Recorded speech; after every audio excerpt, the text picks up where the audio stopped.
Morning, Linda Hollington here, real quick with Caldwell Banker. Wanted to remind you to get those lists of the open houses this weekend.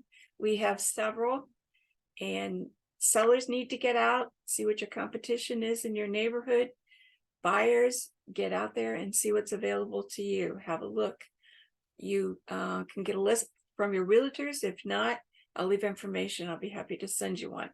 Also, I will be hosting an open house at Satellite Beach. So those of you that are interested in beachside, this is a house available under 500,000, and it's a 3-bedroom, 2-bath, and it's located at 151 Genoa Street in Indian Harbour Beach, Florida. That's just a little bit south of Satellite. So I will leave this information in the comments, but get your list, get out there and have a look around. And if you're interested in beachside, come out and join me. I'll be there from noon to 3 o'clock on Sunday. That's the 5th of February. So thank you for listening. Talk with you again soon. Bye-bye.